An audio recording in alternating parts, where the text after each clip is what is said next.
nih Pak mengganggu waktunya. Gimana kabarnya Bapak hari ini? Alhamdulillah Pak. Maaf nih Pak, saya mau ada beberapa pertanyaan yang ingin ditanyakan kepada Bapak dan mungkin akan menyita waktu Bapak beberapa menit ke depan. Ini yang pertama Pak, selama ini bagaimana Bapak dapat mengidentifikasi kasus-kasus yang merupakan dilema etika atau bujukan moral? Ya, pada prinsipnya sebelum kita menyelesaikan suatu kasus, kita harus mengidentifikasi dulu atau arti daripada kata etika itu apa, yang mana etika adalah suatu bentuk moral yang harus dimiliki oleh setiap manusia, karena kita tahu manusia itu merupakan makhluk sosial satu sama lain yang saling ketergantungan. Nah, etika di sini berarti kita mencari data pribadi seseorang atau mengidentifikasi seseorang perilakunya seperti apa. Nah, untuk penyelesaian masalah tentang moral ini, jelas yang harus kita gali itu sikap dan perilakunya seperti apa. Jadi yang berbicara di sini adalah tentang data perilaku orang tersebut. Terima kasih Bapak. Untuk selanjutnya, selama ini yang sudah Bapak lakukan, bagaimana cara pengambilan keputusan di sekolah kita ini, terutama untuk kasus-kasus di mana ada dua kepentingan yang sama-sama benar atau sama-sama mengandung nilai kebajikan. Untuk pengambilan keputusan kita semuanya itu harus saling menguntungkan, namun kita selaku pegawai itu yang harus diingat adalah semua pelanggaran yang dilakukan oleh guru atau pegawai itu sudah diatur dalam peraturan pemerintah, ada PP-nya, sehingga setelah kita melakukan identifikasi masalah, di sini kita bisa menentukan jenis pelanggaran apa yang dilakukan oleh guru dari etika atau moralnya itu, atau tentang kepeduliannya kepada dinas instansi pekerjaannya, sehingga nantinya nilai hukuman yang akan diberikan kepada guru itu bisa peringatan, sedang, atau berat sesuai peraturan perundang-undangan yang berlaku. Iya, terima kasih Bapak. Untuk yang ketiga nih Pak, pertanyaan ketiga, langkah-langkah atau prosedur seperti apa yang biasanya Bapak lakukan selama ini? Mungkin seperti tadi ya Pak, selain tadi kan dari segi hukumnya, atau adakah hal lain atau hanya itu Pak? Untuk menentukan nilai hukuman seorang pegawai yang melanggar kode etik sebagaimana dari kode etik kepegawaian terutama di lingkungan dinas pendidikan, kebanyakan untuk pegawai atau guru sekarang itu dianggapnya merupakan sebuah jargon ya. Nah, jadi di sini kita identifikasi, kemudian kita nilai sebagaimana perilaku etika guru tersebut dari kesehariannya, mulai dari kehadiran, tingkah laku, cara bicara, kemudian identifikasi data terhadap anak didiknya. Nah, dengan data-data yang kita kumpulkan, kita padukan sesuai dengan peraturan perundang-undangan sehingga kita bisa menentukan hukuman apa yang pantas terhadap beliau sebagaimana pelanggaran yang dilakukannya. Baik, terima kasih Bapak. Berikutnya, hal-hal apa saja yang selama ini Bapak anggap sudah efektif dalam mengambil keputusan pada kasus-kasus dilema etika yang tadi? Pertama, untuk kasus dilema etika, hal yang lebih efektif pertama adanya pembinaan terhadap guru, bisa berupa bimbingan dan konseling yang atau kita sharing setiap ada rapat, kemudian mengikut sertakan guru untuk workshop sebagai langkah pembinaan berikutnya, juga mengikuti penakaran-penakaran yang lainnya sejenis workshop ataupun juga bimbingan konseling lainnya, sehingga perilaku guru terhadap pekerjaannya itu akan mempunyai rasa bangga, tanggung jawab, dan juga adanya yang utama itu perubahan sikap yang mana sebelumnya mungkin kurang memahami menjadi memahami, sehingga tujuan dia bekerja itu tidak lepas dari etika atau moral yang harus dijunjung, karena setiap bangsa atau bukan hanya orang pribadi, jadi etika ini diperlukan oleh pribadi, dinas, instansi, maupun sebagai ciri dari suatu bangsa. Ya.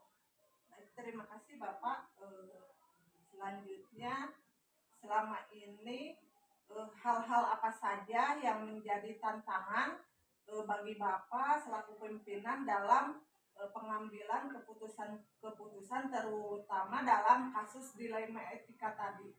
Tantangan yang paling menyeluruh untuk sekarang mungkin adanya perubahan zaman, sehingga etika untuk guru saat ini adalah kurangnya rasa tanggung jawab, yang mungkin ini juga dipengaruhi oleh perubahan zaman atau adanya pengaruh global, baik itu informasi melalui media massa atau media sosial maupun teknologi sekarang, sehingga adanya perubahan peradaban yang mana dulu istilah etika ini tatanan dari bicara saja antar sesama itu ada tahapannya, kemudian ke bawahnya, loyalitas ke bawah itu cara menghargai usia yang di bawahnya, cara menghargai orang yang berada lebih tinggi atau usia yang di atasnya, baik itu orang tua, kakak di atas usia, maupun pimpinan. Nah, dengan paradigma perubahan ini walaupun tidak menyeluruh, sehingga kurangnya tingkat kepedulian pada guru selaku pendidik, karena banyaknya sekarang asumsi guru itu hanya sebagai pengajar. Terima kasih Bapak. Kemudian dalam kasus-kasus dilema etika ini, apakah Bapak punya jadwal tertentu? Apakah Bapak langsung menyelesaikannya di tempat atau memiliki atau membuat sebuah jadwal untuk menyelesaikannya dalam bentuk prosedur seperti apa yang selama ini sudah Bapak jalankan? Prosedur yang saya tempuh untuk meminimalisir etika dari para pegawai khususnya di lingkungan SDN Karangmulia, saya identifikasi dulu masalah orang per orangnya. Setelah data-data terkumpul, karena di sini yang wajib kita selesaikan adalah jenis etika mana yang sering dilanggar oleh guru, sehingga penyelesaiannya harus tepat sasaran. Karena intinya identifikasi ini sangat dibutuhkan untuk menentukan langkah penyelesaian masalah. Di sini bukan tujuan kita mulai masalah atau menambah masalah, tapi harus menyelesaikan masalah. Identifikasi data dulu paling penting. Baik Bapak, jadi identifikasi masalah agar ditemukan penyelesaian yang tepat ya Pak. Iya. Kemudian adakah seseorang atau faktor-faktor apa yang selama ini mempermudah atau sekiranya dapat membantu Bapak dalam mengambil keputusan yang berupa, terutama yang berupa kasus dilema etika ini, Pak? Langkah yang sangat memudahkan adalah pegangan untuk seorang pimpinan instansi, yaitu kita berpijak pada peraturan perundang-undangan, yang mana apabila seseorang melakukan pelanggaran namun setelah 1-2 kali atau beberapa kali, nah, hal-hal yang sudah diperingatkan masih tetap dilakukan, maka langkah selanjutnya kita lakukan langkah tegas yang disesuaikan dengan peraturan perundang-undangan, sehingga pertama tadi etika dari identifikasi masalah bisa hanya karena pribadi, karena ketidaktahuan, atau memang dari karakter. Nah, apabila karakter sang guru yang tidak punya etika, itu perubahannya akan lambat, karena memang di sini dia sudah dibiasakan berperilakunya seperti itu, atau kurangnya beretika, ataupun hanya dia itu berkeinginan tetap mendapat sanjungan, sehingga pekerjaan itu bukanlah satu tujuan yang akan dicapai, tingkat kepuasan maupun keberhasilan dari pekerjaannya, sehingga tanggung jawabnya itu sangat minim terhadap pekerjaannya. Nah, orang seperti ini jelas identifikasi masalahnya harus lebih detail, supaya langkah yang akan kita ambil, walaupun sampai timbul pemecatan, itu kita akan berpijak pada peraturan perundang-undangan yang berlaku. Ya, baik Bapak, terima kasih, sangat jelas. Jadi semuanya bertahap. Kalaupun sampai ada keputusan yang paling berat, berpijak pada peraturan. Iya. Satu lagi nih Pak yang ingin saya tanyakan, dari semua hal yang telah disampaikan, pembelajaran apa yang dapat Bapak petik dari pengalaman-pengalaman Bapak selama menjadi pimpinan atau kepala sekolah, terutama yang berkaitan dengan dilema etika ini, Pak? Untuk pelajaran yang paling utama yang harus kita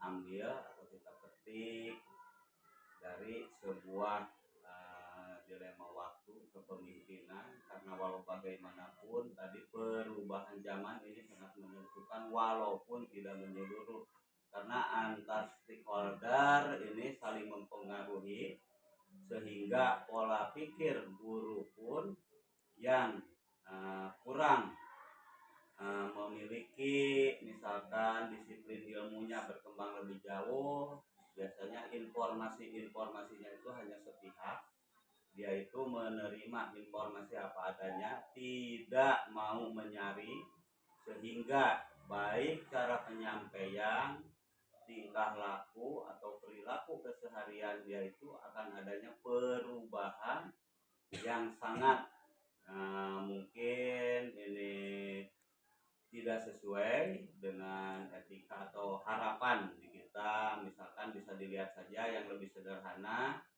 untuk etika seorang guru bisa dilihat dari cara berpakaiannya itu seperti apa. Nah, cara berpakaian ini jelas tuh, kalaupun berupa kemeja itu harus dimasukkan.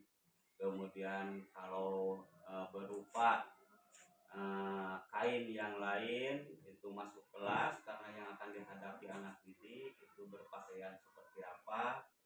Nah, kemudian nada bicara juga itu yang merupakan etik yang paling mendasar, karena intinya di sini yang harus dipahami dulu adalah kata etika dulu. Jadi etika itu adalah apa? Jadi kalau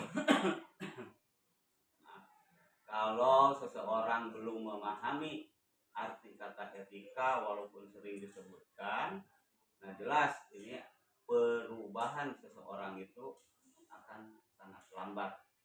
Jadi pada dasarnya itu etika atau moral ini wajib dimiliki oleh semua orang, bukan hanya di sekolah atau dinas instansi, tapi juga dalam kehidupan keseharian. Karena tadi kembali manusia adalah sebagai makhluk sosial.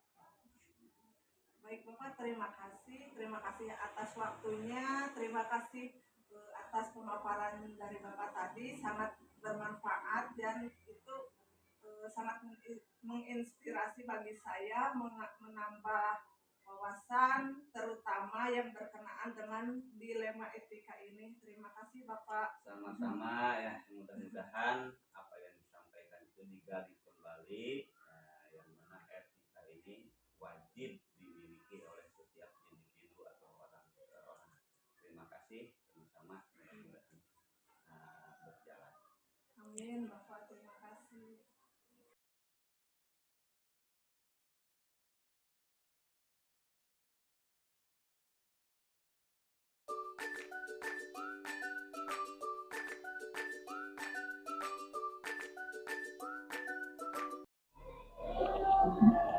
Assalamualaikum Ibu. Waalaikumsalam warahmatullahi wabarakatuh. Maaf nih Bu, saya mengganggu waktu dinas Ibu. Ibu mungkin sedang banyak kegiatan, tapi di sini saya meminta waktunya untuk ingin sedikit ngobrol Bu. Baik, tidak apa-apa, tidak mengganggu. Ini Bu, ada 8 pertanyaan yang ingin saya tanyakan terhadap Ibu selaku kepala sekolah, dan ini permasalahannya mengenai dilema etika dan bujukan moral. Baik. Bersedia ya Bu ya? Iya, silahkan. Yang pertama Bu, selama ini bagaimana Ibu dapat mengidentifikasi kasus-kasus yang merupakan dilema etika atau bujukan moral? Baik, selama ini saya mengidentifikasi kasus-kasus yang merupakan dilema etika dan juga bujukan moral dengan cara memahami dulu kasus-kasus atau permasalahan-permasalahan yang saya hadapi itu seperti apa, kemudian melakukan analisis apakah ini masuk ke dilema etika ataukah masuk ke bujukan moral. Karena selama ini memang pasti ada begitu ya Bu ya, pasti ada saja masalah-masalah yang terjadi di sekolah. Nah, ketika ada misalnya ketika ada permasalahan kemudian ada dua nilai yang sama-sama benar tapi bertentangan, ya itu masuk ke dilema etika. Tapi kalau misalnya keputusannya benar dan salah, itu masuk ke bujukan moral. Jadi saya berusaha memahami dulu masalahnya seperti apa, kemudian melakukan analisis dan baru mengidentifikasi ini masuk dilema etika ataukah bujukan moral, seperti itu Ibu. Baik Ibu, jadi tidak serta-merta tapi dipahami dulu. Iya, seperti itu. Ya. Selanjutnya Ibu, ini untuk pertanyaan kedua. Nah, yang selama ini Ibu lakukan, bagaimana menjalankan pengambilan keputusan di sekolah Ibu, terutama untuk kasus-kasus di mana ada dua kepentingan di sini yang sama-sama benar dan keduanya itu sama-sama mengandung nilai kebajikan. Ketika ada dua permasalahan yang kedua-duanya benar dan juga kedua-duanya mengandung nilai kebajikan, saya mencoba menerapkan 4 paradigma dalam pengambilan keputusan. Apakah keputusan ini berdampaknya ke individu atau misalnya ke kelompok, apakah ini mengedepankan rasa keadilan ataukah ke belas kasihan, apakah ini berjangka panjang atau misalnya jangka pendek. Itu mungkin Ibu. Terima kasih Bu. Kemudian langkah-langkah atau prosedur seperti apa yang biasanya Ibu lakukan selama ini untuk menghadapi masalah dilema etika ataupun bujukan moral? Selama ini yang selalu saya lakukan, saya berusaha untuk berdiskusi, kemudian menjalin komunikasi dengan rekan-rekan guru untuk setiap permasalahan yang saya hadapi. Namun karena saya termasuk kepala sekolah yang berasal dari guru penggerak, saya mencoba untuk menerapkan apa yang sudah saya dapatkan pada saat di pelatihan guru penggerak. Saat itu kami dibekali untuk pengambilan keputusan di satuan pendidikan berdasarkan nilai-nilai kebajikan. Nah, di sana saya mencoba mengambil keputusan itu, memperhatikan apakah keputusan ini berpihak pada murid, apakah sesuai dengan nilai-nilai kebajikan, apakah keputusan yang saya ambil ini dapat dipertanggungjawabkan. Nah, tentu saja mencoba dengan menerapkan 9 langkah pengambilan keputusan itu. Baik Ibu, terima kasih. Di solusinya ada dengan 9 langkah pengambilan keputusan ya. Kemudian hal-hal apa saja yang selama ini Ibu anggap paling efektif dalam pengambilan keputusan pada kasus-kasus dilema etika?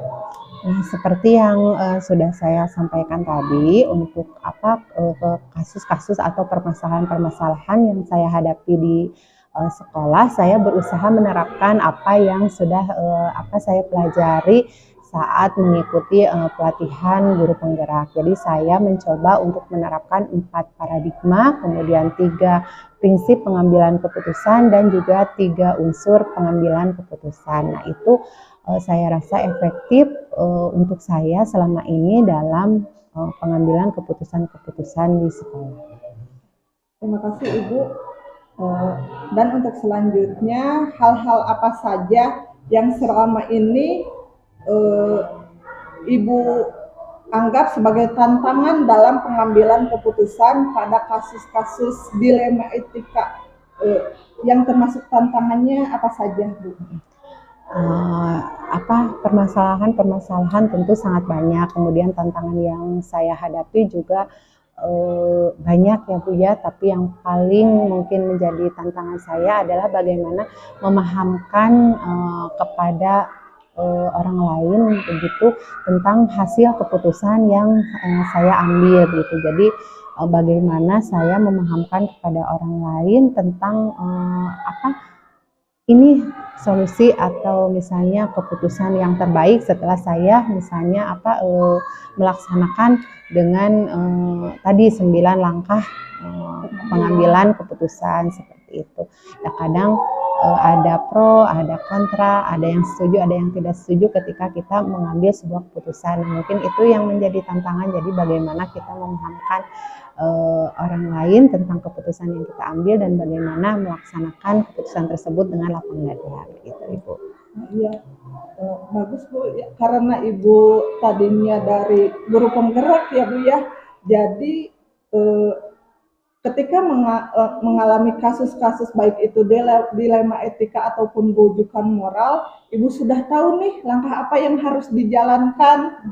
Nah, untuk selanjutnya apa yang Ibu miliki maksudnya Ibu punya sebuah jadwal atau sebuah penyelesaian kasus dilema etika, apakah punya jadwal tersendiri dalam penyelesaiannya, ataukah ketika ada kasus Ibu langsung menyelesaikan di tempat? Nah, maksudnya langsung diselesaikan atau Ibu mempertimbangkan dulu mungkin dan membuat jadwal untuk penyelesaiannya atau bagaimana? Baik, kalau untuk jadwal khusus tidak ada, misalnya saya harus menyelesaikan kasus ini karena tidak setiap hari misalnya ada permasalahan atau ada kasus yang harus diselesaikan. Tapi jika ada, misalnya jika kita menghadapi sebuah kasus, saya biasanya melihat terlebih dahulu apakah kasus ini bisa saya selesaikan hari ini misalnya, atau memaksa saya menyelesaikan hari ini, maka kita selesaikan hari itu. Namun ketika ada misalnya kasusnya perlu pertimbangan lebih lagi, misalnya perlu pengambilan keputusan yang lebih lagi, maka nanti saya akan berkomunikasi lagi dengan rekan guru-guru begitu, dan bagaimana saya menghasilkan keputusan yang bertanggung jawab. Kalau untuk jadwal khusus mungkin tidak ada, tapi bagaimana kita memprioritaskan kasus tersebut begitu. Jadi dilihat dulu bagaimana kasusnya ya Bu ya. Kemudian adakah seseorang atau faktor-faktor apa yang selama ini mempermudah atau membantu Ibu dalam pengambilan keputusan, terutama dalam kasus-kasus yang dilema etika tadi? Yang saya rasakan selama ini ketika kita mengambil keputusan, tentu ada beberapa faktor yang bisa mempermudah kita, seperti misalnya komunikasi, kemudian kolaborasi, baik itu dengan rekan sejawat maupun dengan rekan guru yang ada di sekolah, kemudian juga bagaimana mengelola emosi kita, dan yang terpenting bagaimana pemahaman kita tentang cara-cara pengambilan keputusan yang bertanggung jawab. Terima kasih Ibu. Satu lagi nih terakhir Bu. Dari semua hal yang telah disampaikan, pembelajaran apa yang dapat membuat atau hasilnya yang dapat Ibu petik dari pengalaman selama ini dalam mengambil keputusan dilema etika ini? Baik, dalam setiap keputusan yang kita ambil, yang terpenting kita harus memperhatikan bahwa keputusan yang kita ambil itu dapatkah atau adakah unsur berpihak kepada murid, kemudian sesuaikah dengan nilai-nilai kebajikan, dan apakah keputusan yang kita ambil itu dapat dipertanggungjawabkan. Nah, jadi dari pengalaman itu mungkin yang dapat saya petik adalah hal yang tadi, bagaimana kita membuat keputusan yang bertanggung jawab dan tidak merugikan salah satu pihak, seperti itu Ibu. Baik Ibu, terima kasih atas pemaparannya, sangat jelas dan sangat menginspirasi saya untuk saya sebagai pemimpin pembelajaran di setelah hari ini mungkin dapat menerapkan semua hal yang tadi Ibu sampaikan. Terima kasih atas waktunya. Sama-sama Ibu. Terima kasih, sangat menginspirasi. Saya ingin seperti Ibu dalam pengambilan keputusan itu tidak semata-mata hanya berupa dari satu sisi saja, tapi dari berbagai sisi dinilai. Terima kasih Ibu. Sama-sama Ibu. Assalamualaikum. Waalaikumsalam warahmatullahi wabarakatuh.